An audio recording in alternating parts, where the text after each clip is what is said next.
អ្នកស្រីអូបាសិកាជានារីព្រមទាំងអូបាសិកាណារំ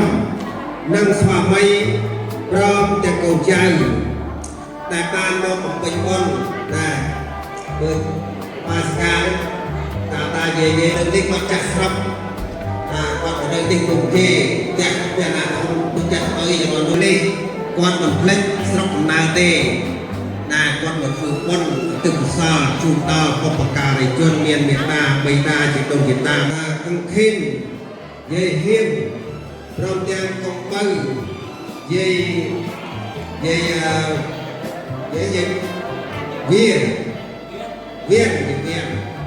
ាទឹកគុំគាត់ព្រមទាំងកុំបោថៃនឹងយាយហាងចែកឋានទៅកម្មប្រាលោកហើយនោះឥឡូវនេះញាតិរបស់យើងណាបានមកហើយមកដល់វត្តទូទានត្បូងហើយបើចឹងសូមញាតិទាំងឡាយនោះមកត្រេកអរអនុមោទនានៅបុណ្យកុសលឲ្យអ្វីនៅព្រមទាំងកូនចៅបានធ្វើបុណ្យសង្ឃតានលក្ខណៈទាននៅវត្តបុញ្ញខេត្តទូទានត្បូងយ៉ាងនេះសូមភាពល្អតនាមនាសូមទេវតាតាមថែរក្សាសពកាលសូមអនុមោទនាអ្នកបតសាមភវេតោអរហតោសម្មាសម្ពុទ្ធយាសម្យបតសម្យខវេតោសម្មាសម្ពុទ្ធយាសម្យបតយាខវេសម្មា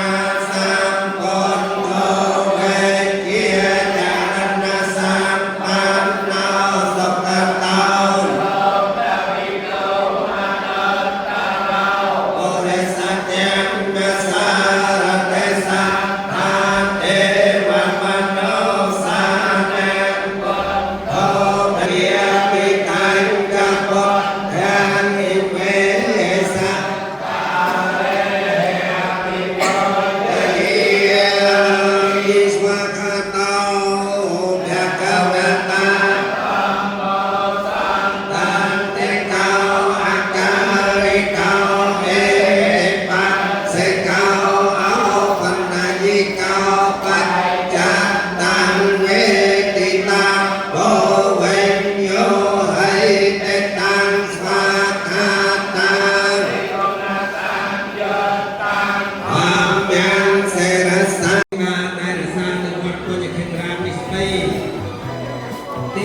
ព្រមទាំងកូនចៅបានធ្វើបុណ្យសង្ឃតានលក្ខណៈទាននៅវត្តបុញ្ញខេត្តទូទានត្បូងយ៉ាងនេះសូមវិសុមាទេបានណោយាកាវេតេអភិបតេនីលោកកម្មកាដីHãy subscribe cho kênh Ghiền Mì Gõ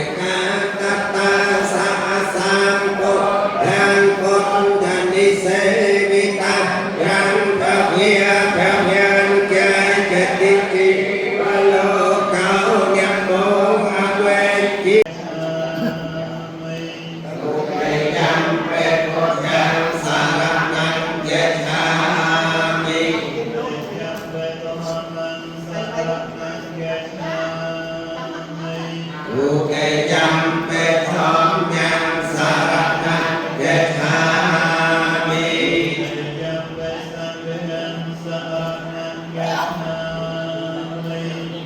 เตยำเปส